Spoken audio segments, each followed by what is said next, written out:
రోజు భారతీయ జనతా పార్టీ సంపూర్ణ మద్దతు ప్రకటించింది. ఈ రోజు కూడా ఈ యొక్క బిల్లుకు భారతీయ జనతా పార్టీ సంపూర్ణ మద్దతు ప్రకటించింది. కానీ మా ఆలోచన, మేము చెప్పేటటువంటి మా ఆలోచనని ఈ తెలంగాణ రాష్ట్రంలో బీసీలకు ఉన్నటువంటి అనుమానాల్ని ఈ ప్రభుత్వం ముందుగా నివృత్తి చేయాల్సినటువంటి అవసరం ఉన్నది. అధ్యక్ష, ఈ 42% రిజర్వేషన్ మీద చర్చ జరుగుతున్నటువంటి సందర్భంలో కాంగ్రెస్ పార్టీ కామారెడ్డి డిక్లరేషన్ మీద మొట్టమొదలుగా ఈ సభలో చర్చ జరగాల. ఈ రాష్ట్ర బీసీలందరినీ కూడా కాంగ్రెస్ పార్టీ ఒక విధమైనటువంటి మాటలతో కేవలం ఒకే విషయాన్ని తెర మీదకి తెచ్చి మిగతా విషయాలన్నింటి కూడా కనుమరుగయ్యే విధంగా ఒక గ్లోబల్ ప్రచారాన్ని నిర్వహించేటటువంటి పరిస్థితి కనిపిస్తా ఉన్నది. 42% బీసీలకు రిజర్వేషన్ ఇవ్వాల్సిందే. కానీ దానికన్నా ముందు మీ చేతులలో ఏదైతే అధికారం ఉన్నదో ఆ అధికారాన్ని పంచిపెట్టడానికి మీకేం ఇబ్బంది ఉన్నది? అధ్యక్ష, ఈ రాష్ట్రంలో కాంగ్రెస్ ప్రభుత్వం ఏర్పడి 22 నెలలైపోయింది. కామారెడ్డి డిక్లరేషన్ తర్వాత గొప్పగా ఈ రాష్ట్ర బీసీలంతా కూడా ఆశపడ్డారు. గతంలో కొన్ని పార్టీలు బీసీలని మోసం చేసినాయి. కానీ కాంగ్రెస్ పార్టీ కామారెడ్డి డిక్లరేషన్ ను పూర్తిగా ఈ రాష్ట్రంలో అమలు చేస్తుందేమో, ఉమ్మడి ఆంధ్రప్రదేశ్ రాష్ట్రం ఉన్నప్పుడు నష్టపోయినటువంటి మేము తెలంగాణ రాష్ట్రం వచ్చిన తర్వాత మా భవిష్యత్తులు బాగుపడతాయేమని గొప్పగా ఆశపడ్డాం. అధ్యక్ష, ఏం జరిగింది అధ్యక్ష? తెలంగాణ రాష్ట్రం వచ్చిన తర్వాత ఎవరికి మంచి జరిగింది అధ్యక్ష? తెలంగాణ రాష్ట్రం వచ్చిన తర్వాత ఏ బీసీ వర్గాలైతే గొప్పగా ఆశపడ్డాయో, ఏ బీసీ వర్గాలైతే ప్రాణాలను పణంగా పెట్టి ఉద్యమంలో ముందు వరుసలో ఉన్నామో మళ్లీ మేము పోరాటాలు మాత్రమే చేయాలన్నా అధ్యక్ష? అధ్యక్ష, అక్కడ ఉన్నటువంటి కుర్చీలు ఎందరో మంది కుర్చీలలో కూర్చుంటున్నారు. అధికారంలోకి రావడానికి ముందు మాకు చెప్పేటటువంటి మాటలకు, అధికారంలోకి వచ్చిన తర్వాత చేసేటటువంటి వ్యవహారాలకు ఎక్కడ కూడా పొంతన లేకుండా పోతున్నది. అధ్యక్ష, బీసీలలో సమర్థులు లేరా అధ్యక్ష? బీసీలలో నమ్మకస్తులు ప్రభుత్వానికి ఉండేవాళ్ళు లేరా అధ్యక్ష? అధ్యక్ష, ఈ రాష్ట్రంలో దాదాపు 53-54% ఉన్నటువంటి బీసీలలో ప్రభుత్వంలో ఉన్నటువంటి పెద్దలు మీరొక్కసారి గుండె మీద చేసుకొని ఆలోచించండి. మీ మంత్రివర్గంలో ఉన్నటువంటి సంఖ్య ఎంత బీసీలది? మీరిచ్చినటువంటి కార్పొరేషన్లలో కూడా నా సోదరుడు మేము కూడా ఊహించుకున్నాం అధ్యక్ష.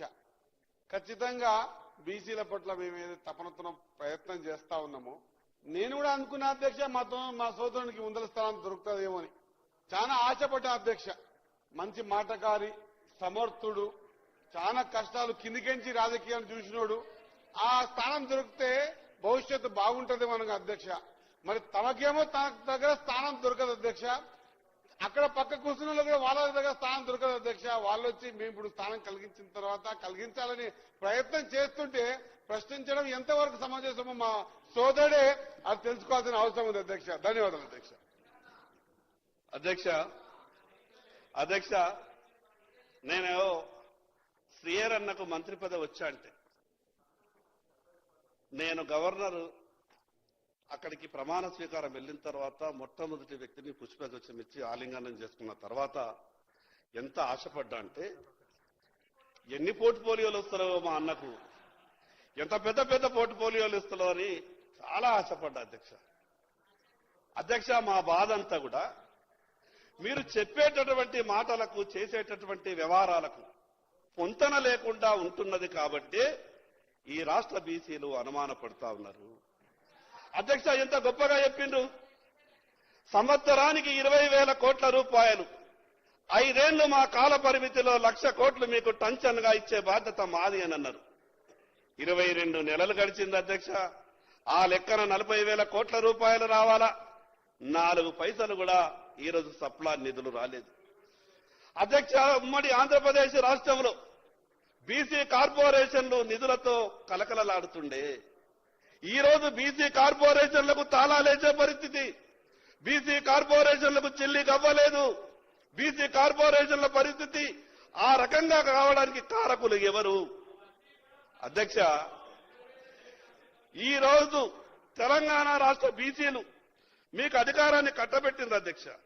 అధ్యక్ష, ఈరోజు బీసీలని మీకు మద్దతు ఇవ్వకుంటే ఈరోజు కాంగ్రెస్ పార్టీ అధికారంలోకి వచ్చేదా? ఓట్లేసేటప్పుడు బీసీలు కావాలా, మీకు సీట్లు రావడానికి బీసీలు కావాలా. కానీ ఈ రాష్ట్ర మంత్రివర్గంలో మాకు అవకాశాలు ఉన్నాయి. పోనీ మంత్రివర్గం అయిపోయింది. దాని తర్వాత కూడా ఈ రాష్ట్రంలో కార్పొరేషన్లకు చైర్మన్లు వేసారు. దానికి కూడా పనికిరామ అధ్యక్ష మేము. పోనీ కార్పొరేషన్లకు చైర్మన్లు వేసిండ్రు, నిన్న లేక మొన్న ఆర్టీఐకి కమిషనర్లు వేసిండ్రు.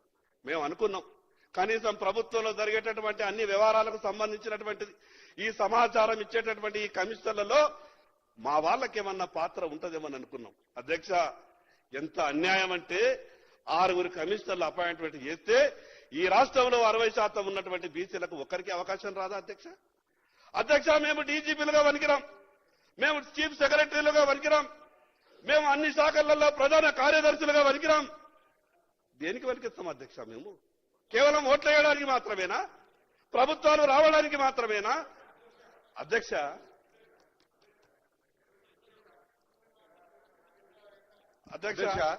చాలా సంతోషం అధ్యక్ష. నా సోదరుడు నిజంగా కూడా ఏ మంచి మనస్తత్వంతో ఇవంతా చెబుతా ఉన్నాడో. ఒకసారి తదస్తు దేవతలు ఉంటారు అధ్యక్ష, అట్లాంటి తదస్తు దేవతల ప్రకారంగా ఆయనకు ఆశీర్వాదం ఇచ్చి ఒక అపాయింట్మెంట్ ఇప్పించి ఈ కార్యక్రమం. అధ్యక్ష, ఒక బీసీ బిడ్డగా అధ్యక్ష, నేను చిన్న